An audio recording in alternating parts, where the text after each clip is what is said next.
Por algún motivo que desconozco o algo que toqué, se cortó el video, así que retomo. Estaba hablando de los estoicos, estos pensadores, trabajadores de los sectores populares que se reunían a las puertas de la ciudad y que efectivamente, porque venían de sectores populares, no habían tenido gobierno de la ciudad ni tenían posibilidad de acceder al gobierno, y muchas de las cosas que pasaban en su entorno no dependían de ellos, eh, y ellos empiezan a plantear un pensamiento en el cual dicen la búsqueda de la felicidad, la buena vida, está en poder entender que hay un logos, hay un orden que nosotros no entendemos, pero que si logramos entenderlo y ponernos de acuerdo con él, vamos a ser felices.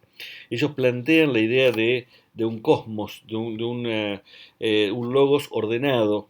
Cosmos en griego significa orden y belleza, de ahí viene también la palabra cosmética. Y entonces ellos plantean que hay un logos que ordena el mundo, pero cuando uno quiere tomar decisiones que no condicen con ese logos, termina pasándola mal porque hay cosas que no dependen de uno. Eh, Decía Epícteto, un ex esclavo, filósofo de la primera camada de filósofos estoicos, decía, hay cosas que dependen de uno y cosas que no dependen de uno. De lo que depende de mí me hago cargo, de lo que no depende de mí no me importa. Eso que no depende de mí es irrelevante, ¿no? Son los indiferentes para los estoicos. Y entonces el pensamiento estoico es un pensamiento de asumir el lugar que cada uno ocupa en la sociedad. Y si te toca ser esclavo, ser el mejor esclavo posible. Si te toca ser emperador, ser el mejor emperador posible. Así como Epícteto era esclavo, hubo otro pensador estoico, Marco Aurelio, que era emperador. Y entonces el estoicismo plantea una respuesta para cada uno en su lugar, no cuestionando el lugar, porque plantean que hay un orden natural y a cada uno le toca un lugar en ese orden, sino haciéndose cargo de lo que depende de uno. San Martín, que era un lector de Epícteto y un seguidor del pensamiento estoico, decía, serás lo que debas ser o si no, no serás nada. Fíjense que eso es una máxima fuertemente estoica y muy repetida por los docentes, que tenemos también un componente estoico en nuestra identidad profesional de largo aliento. ¿Por qué me detengo en estas tres vertientes y podríamos seguir con otras? Porque lo que quiero ver con esto es que en la ética clásica hay una pregunta, que es la pregunta por la felicidad, por la vida buena, y así como hay una pregunta que es muy amplia y que ordena toda la reflexión ética, esa pregunta admite diversidad de respuestas posibles. Cada vertiente filosófica tiene una posición diferente sobre la felicidad y al mismo tiempo uno puede pensar que cada concepción religiosa o cada tradición cultural tiene una respuesta posible acerca de la vida buena. Para el Islam, la vida buena es la vida de sumisión a la voluntad de Alá. Para el cristianismo, la vida buena, el camino de la felicidad, es la santidad. O sea, el santo es el que tiene la beatitud o la vida buena para el cristianismo, ¿no? Beatitud es el nombre que le dan San Buenaventura y San Agustín. Es decir, cada vertiente religiosa tiene una respuesta ante esto y también en cada tradición cultural. Si uno mira tradiciones culturales de los pueblos originarios, de los pueblos orientales, también encuentra que ahí hay orientaciones acerca de cómo ser felices. Y podríamos pensar entonces que en este esquemita una primera pregunta de la ética es la pregunta por la vida buena.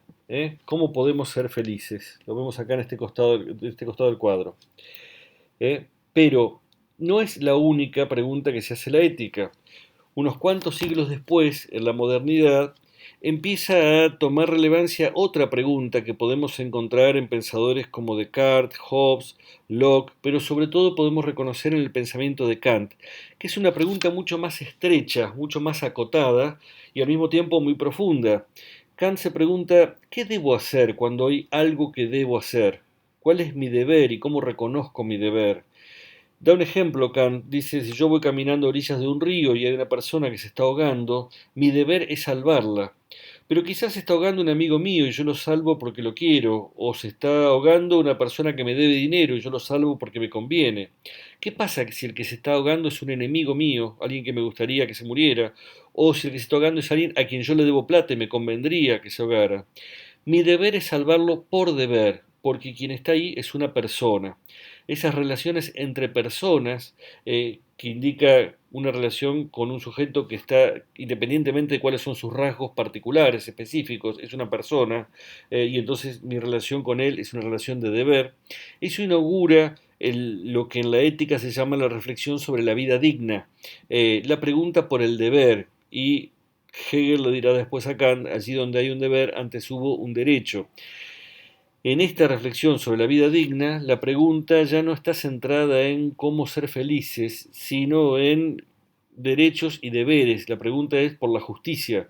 ¿Cómo podemos establecer un criterio de justicia que establezca deberes, responsabilidades y derechos en la vida social? Y que encuentra también herederos en un montón de pensadores de los siglos posteriores, XIX y XX, donde también está la pregunta acerca de qué es lo justo. Me detengo entonces en estas dos posiciones de la ética, estas dos vertientes, porque me parece que pensar que existen estas dos preguntas relevantes de la ética, la pregunta por la vida buena y la pregunta por la vida digna, también nos lleva a pensar, bueno, ¿y no será que la escuela tiene legitimidades diferentes en un terreno y en otro? Y yo creo que ahí tenemos entonces una vía para resolver la tensión que mencionábamos antes. Porque en el terreno de la vida digna, la pregunta por lo justo, hay un campo de legitimidad específico de la escuela, que es lo que llamamos la dimensión normativa, el campo de la igualdad, el campo donde se dirimen y se discute cuáles son los derechos y las responsabilidades en la vida social. Lo propio de la escuela es educar en la ciudadanía, es decir, educar en el ámbito de lo político, de lo público. Cuando un niño y una niña ingresan a la escuela de la mano de su mamá, de su papá, de un familiar responsable, no se encuentran con la segunda madre, sino con el primer agente público, que es su docente. Y en el espacio público del aula empieza a construir sus primeras representaciones acerca de lo justo, qué es lo mío, qué es lo tuyo, qué es lo ajeno, qué es lo compartido, qué podemos hacer juntos, cómo nos organizamos para lograrlo. La dimensión normativa no alude a que chicos y chicas aprendan las normas, alude a que están invitados a deliberar acerca de qué norma es justa o acerca de la justicia detrás de cada norma. Digo, aprender las normas es lo que hace el súbdito en cualquier lugar. Lo propio del ciudadano es deliberar sobre la justicia de la norma, es poder someter la crítica, es poder decir, ¿y por qué esta norma es más justa que otras normas alternativas? Entonces, la dimensión normativa es una legitimidad propia de la escuela, a veces, muchas veces, a contrapelo de la sociedad en la cual estamos educando. No es que primero la sociedad es justa y después enseñamos cómo ser justos a las nuevas generaciones. Precisamente la dimensión normativa implica someter a crítica la sociedad en la cual vivimos y poder también evaluar la distancia entre aquello que tenemos como norma o como criterio ético y lo que efectivamente ocurre. En nuestra sociedad está prohibido discriminar, pero está prohibido precisamente porque discriminamos, porque es una práctica o un conjunto de prácticas culturales habituales que haya discriminación. Entonces, parte del trabajo de la escuela es lo que Amy Goodman, una filósofa americana, llama la reproducción social consciente, que es invitarnos a pensar qué de lo que tenemos como sociedad queremos conservar y qué no, qué es valioso para conservar y qué no, y esto implica, en una sociedad democrática, animarnos a poner en tela de juicio cuáles son los criterios de convivencia en la sociedad, y a eso apunta la dimensión normativa. Por otro lado, cuando hablamos de la vida buena, uno podría pensar que ahí hay otra dimensión de la formación ética, que es lo que llamamos la dimensión valorativa o el campo de la diversidad. En una sociedad pluralista donde el Estado no adscribe a una creencia determinada, no adscribe a una religión o no tiene un ideario de vida establecido, sino que permite que los ciudadanos tengan diferentes creencias, el trabajo de la escuela no puede ser imponer que hay un camino de la felicidad que es mejor que otros. La escuela no tiene legitimidad para indicar cómo debe ser un varón, cómo debe ser una mujer, cómo debe ser una familia. Hoy, cuando empezamos a construir una sociedad pluralista, sobre todo en el periodo que va de la transición democrática en adelante, después de la última dictadura, entendemos que textos como el que leía antes son textos que son profundamente reprobables dentro de la escuela. Más allá del contenido de lo que diga, que uno puede estar de acuerdo en una parte, o en desacuerdo con otra, o con todo, o con nada, Eh, no es legítimo que la escuela diga cómo vamos a ser felices. Lo que la sociedad argentina le demanda a la escuela es el respeto a la diversidad. Y buena parte de las reformas constitucionales han apuntado en esa dirección en los últimos 30 años, a reconocer que hay diferentes modos de vida, diferentes modos de vivir el propio cuerpo, la sexualidad, la organización doméstica, la vida privada. Y entonces vamos avanzando en la construcción de una sociedad pluralista y esto implica que la escuela ya no puede sostener un discurso como el que sostenía 100 años atrás, de que nosotros enseñamos acerca de cómo es bueno vivir la vida. En ese campo, en ese terreno, la familia sí tiene legitimidad para orientar los caminos de búsqueda de la felicidad de sus hijos y de sus hijas. En nuestro orden institucional, una familia, por ejemplo, puede bautizar a un hijo o una hija, porque si son creyentes en el cristianismo, los bautizan, o pueden circuncidarlos si son judíos, o pueden introducirlos a su comunidad si son testigos de Jehová, o mormones, etcétera. Eh, pero al mismo tiempo se entiende que en la medida en que cada sujeto vaya teniendo autonomía, puede sostener esas creencias que ha heredado de su grupo familiar o tomar distancia.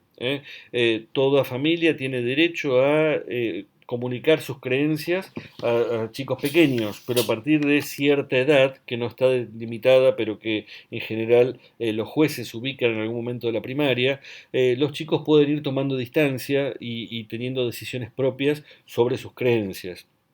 Entonces, fíjense que hemos delineado dos campos de reflexión de la ética y eso nos permitió plantear dos respuestas posibles a la pregunta acerca de la legitimidad. Es legítimo que la escuela eduque en la ciudadanía deliberando acerca de lo justo, y al mismo tiempo es ilegítimo que la escuela plantee que hay una respuesta única a la pregunta acerca de la felicidad. Me detengo un poco más en esto último porque cuando digo que la escuela no debe dar una respuesta, no estoy diciendo que la escuela no deba abordar esos temas. La pregunta por la felicidad es una pregunta relevante en la ética. Lo que sí puede hacer la escuela es ampliar el horizonte cultural dentro del cual cada chico, cada chica va a ir construyendo sus propias respuestas. En este camino decimos que la familia tiene legitimidad para comunicar sus creencias, pero también nos encontramos cada vez más con familias que no están muy preocupadas por comunicar sus creencias. Y muchas veces nos encontramos con chicos y chicas que buscan orientaciones y si la familia no los da y la escuela entiende que no es legítimo que las dé, solo tienen como voz predominante la voz del mercado. El mercado todo el tiempo nos habla de felicidad. Si uno les propongo que miren publicidades en televisión o en cualquier otro ámbito y van a ver que las publicidades apuntan fuertemente a que los sujetos estamos buscando criterios para ser felices. Siempre digo que no he visto nunca una propaganda de manteca que hable de la manteca, de las propiedades de la manteca o del queso untable. Siempre lo que hacen es mostrarnos una familia que desayuna feliz, donde todos se sonríen, se hablan, la pasan bárbaro, y entonces uno mira eso y dice, ah, yo quiero esa manteca o ese queso untable, porque en casa nos matamos por el baño, los chicos no se quieren despertar, es un lío cada mañana, entonces, ¿qué manteca tengo que comprar para tener un desayuno tan agradable? Y lo mismo piensen que cuando se vende un automóvil, cuando se vende un desodorante, cuando se vende un perfume, lo que muestran es gente exitosa, gente que la pasa bien. Siempre pienso también, la gente que mira las propagandas de cervezas en el verano debe pensar, yo soy el único tonto que estoy en mi casa, están todos pasándola bárbaro, y yo estoy acá solito, ¿no? Porque lo que nos muestra es que uno la pasa bárbaro si consume ese producto. No estoy planteando que la escuela debería criticar cada uno de esos mensajes. Lo que debe hacer es ofrecer herramientas para que cada sujeto pueda criticar esos mensajes y que pueda tomar las decisiones que quiera. A veces también hay mensajes publicitarios que colaboran, que ayudan, y a veces los medios masivos de comunicación han sido también más abiertos que la propia escuela.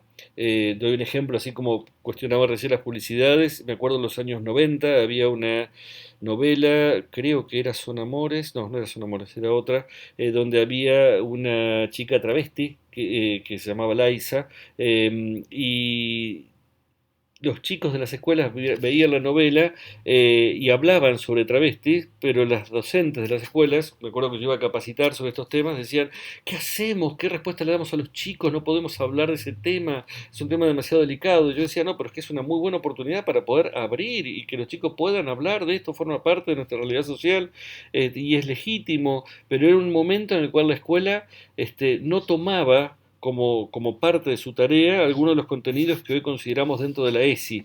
Y creo que en ese punto, por ejemplo, la televisión fue más audaz que la escuela y que de alguna manera también nos provocaba a los docentes a abordar esa temática. Sobre el terreno de la felicidad, la escuela no debe tomar posición, pero sí puede ampliar el horizonte cultural y trabajar literatura, música, arte, que dan cuenta de múltiples discursos sobre la felicidad. Nosotros no sabemos cómo debe ser el amor, pero sí podemos mostrar una gran variedad de discursos, y esa variedad de discursos lo que hace es simplemente enriquecer ese horizonte cultural dentro del cual cada uno va construyendo su propia escala valorativa. Eh, y en el terreno de la dimensión normativa, cuando digo que parte del trabajo de la escuela es deliberar acerca de lo justo, también tenemos que pensar en la escala pequeña de la escuela. Es parte del trabajo de la escuela invitar a chicos y chicas a deliberar acerca de las normas del aula y las normas de la escuela. Lo vamos a ver más adelante en una clase. Pero también deliberar acerca de las normas que hay en la sociedad y en el mundo, acerca de qué es justo y qué no es justo y por qué. Y ahí, ¿por qué digo que ahí hay legitimidad para construir acuerdos? Porque, en primer lugar, la pregunta por la felicidad no requiere acuerdos. Yo puedo hablar con alguien y decir, bueno, para mí ser feliz es tal cosa, otro me dice, para mí es tal otra, y digo, ah, bueno, muy bien, mucho gusto, y tenemos. Pero si yo estoy discutiendo sobre algo, digo, para mí esto es justo y otro dice, para mí esto es injusto, necesariamente tenemos que construir algún criterio de justicia porque tenemos que terminar tomando una decisión. Ese criterio de justicia no necesariamente va a ser la respuesta definitiva al problema, pero va a ser la respuesta histórica, contextuada al problema. Y en ese terreno también hay una legitimidad institucional de la escuela. Es responsabilidad del docente invitar a deliberar sobre lo justo y comunicar cuáles son las posiciones que institucionalmente el Estado argentino ha ido adoptando en ese terreno. Y el Estado argentino, a través de la Constitución, la adhesión a los tratados internacionales de derechos humanos o de derechos de niños, niñas y adolescentes, va tomando posición acerca de lo justo. Esto no quiere decir, insisto, que esta sea la respuesta definitiva al problema, es la respuesta histórica. Hoy, en Argentina, condenamos la discriminación. 150 años atrás, Alberti y Sarmiento no sabían de qué hablábamos si les hablábamos de discriminación. Entonces, lo que la escuela enseñaba en ese momento no es lo que hoy enseñamos. ¿Sabemos nosotros qué va a enseñar la escuela dentro de 100 años? No. Sabemos que tenemos la oportunidad de invitar a pensar qué es lo justo y saber que las respuestas que nos demos son las respuestas contextuadas, provisorias. En muchos terrenos la escuela da respuestas provisorias, aunque a veces no nos animemos a considerarlas así. Durante siglos también la escuela enseñaba, o las pequeñas, pocas escuelas que había, enseñaban que el sol giraba alrededor de la Tierra, y en algún momento empezaron a enseñar lo contrario. Entonces, a veces parte de la solidez curricular se busca creyendo que todo lo que enseñamos es lo correcto, y no es así. Muchas veces lo que enseñamos es lo que hasta hoy hemos pensado como humanidad, pero al mismo tiempo con un grado de provisoriedad, ¿no? Hasta aquí hemos delineado dos dimensiones para pensar cómo podemos ser felices o cuáles son los discursos sobre la felicidad y cuáles son los discursos sobre lo justo. Pero hay también una tercera dimensión que quisiera ubicar aquí debajo, que es una dimensión que atañe a los sujetos y a los modos de mirarse a sí mismos. ¿eh?